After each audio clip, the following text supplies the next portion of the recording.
Silchar news 24 আপনাদেরকে স্বাগতম জানাই। আজ হলো 11 আগস্ট সোমবার। আজকের কয়েকটি বিশেষ গুরুত্বপূর্ণ খবর নিয়ে আসলাম। প্রথম খবরটি হলো রাজ্যবাসীর জন্য এসেছে একটি জরুরি খবর। রাজ্যে আসন্ন স্পেশাল ইন্টেনসিভ অর্থাৎ এসআইআর এর জন্য খুবই প্রয়োজনীয় নথিপত্র হিসাবে 2005 সনের ভোটার তালিকা অনলাইনে প্রকাশ করা হয়েছে এবং 2005 সনের ভোটার তালিকা ডাউনলোড করার পরামর্শও দেওয়া হয়েছে। 2005 সনের ভোটার তালিকা আপনারা ceo.assam.nic.in পোর্টালের মাধ্যমে ডাউনলোড করিতে পারিবেন বলে জানানো হয়েছে।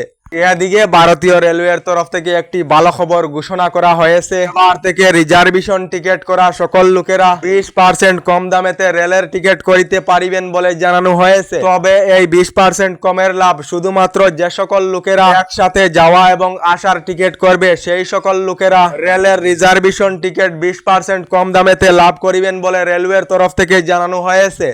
এদিকে 15 বছর মুখ্যমন্ত্রী এবং দুবার কেন্দ্রীয় মন্ত্রী, কিন্তু ভারতের কোটিপতি মুখ্যমন্ত্রীর তালিকায় নাম অন্তর্ভুক্ত নেই প্রাক্তন মুখ্যমন্ত্রী তরুণ গগৈ। এবার কংগ্রেস শাসনে আসলে গ্রামের ভিতরে মদের দোকান বন্ধ করে সরকারি বিদ্যালয় খুলে দেওয়া হবে বলে ঘোষণা আসাম প্রদেশ কংগ্রেসের সভাপতি গৌরব গগৈর। এদিকে শিলচরে স্ত্রী ও 2 সন্তান রেখে আত্মহত্যা এক ব্যক্তির। রবিবার সকালে শিলচরের সৎসঙ্গ আশ্রম রোডের শিবালী রোডের বাড়াবাড়ি থেকে এক ব্যক্তির ঝুলন্ত মৃতদেহ উদ্ধার। মৃতের নাম বিশ্ব দাস, বয়স 35, পেশায় রাজমিস্ত্রি। তার স্থায়ী বাড়ি শ্রীভূমি জেলার সনবিল আনন্দপুরে। এই আত্মহত্যার ঘটনায় এলাকায় চাঞ্চল্য ছড়িয়েছে বলে খবর এসেছে। এদিকে শিলচর কাছাড় পুলিশের নেশা বিরোধী অভিযানে 362 কেজি গাঁজা বাজেয়াপ্ত এবং একজনকে আটক করা হয়েছে। নেশা জাতীয় দ্রব্যের অভিযানে নেমে শিলচর শহরে বৃহৎ সফলতা লাভ করেছে কাছাড় পুলিশ বলে খবর এসেছে।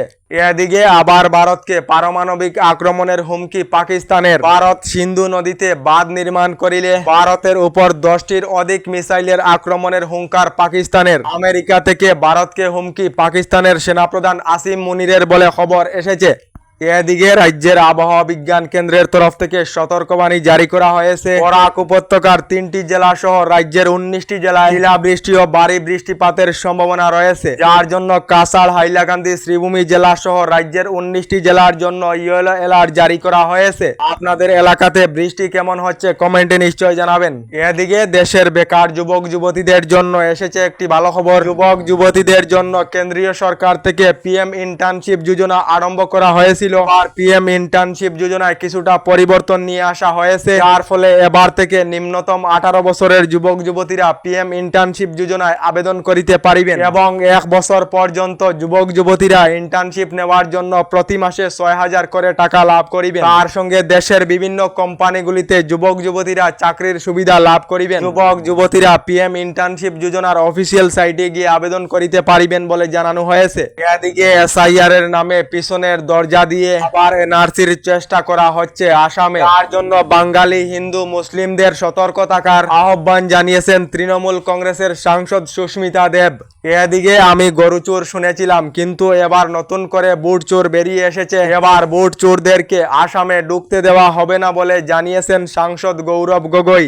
এদিকে রাজ্যের যে সকল মহিলারা নতুন করে অরুণোদয় প্রকল্পে আবেদন করেছিলেন, এই সকল মহিলারা আগামী 17 সেপ্টেম্বর থেকে অরুণোদয় প্রকল্পের 1250 টাকা করে লাভ করিবেন। তার সঙ্গে যে সকল মহিলাদের অরুণোদয় প্রকল্পের তালিকায় নাম রয়েছে এই সকল মহিলাদেরকে 250 টাকা কম দামেতে দেওয়া হবে রান্নার গ্যাস বলে আসাম সরকার থেকে জানানো হয়েছে। তার সঙ্গে এই চলিত মাস অর্থাৎ আগস্ট মাসেতে রাজ্য সরকারের অরুণোদয় প্রকল্পে অন্তর্ভুক্ত থাকা মহিলারা অরুণোদয় প্রকল্পের 1250 টাকা লাভ করিবেন না বলে খবর এসেছে। আমাদের ডেইলি খবরগুলি ভালো লাগলে আমাদের ভিডিওতে লাইক দিয়ে চ্যানেলটিকে সাবস্ক্রাইব করে নেবেন।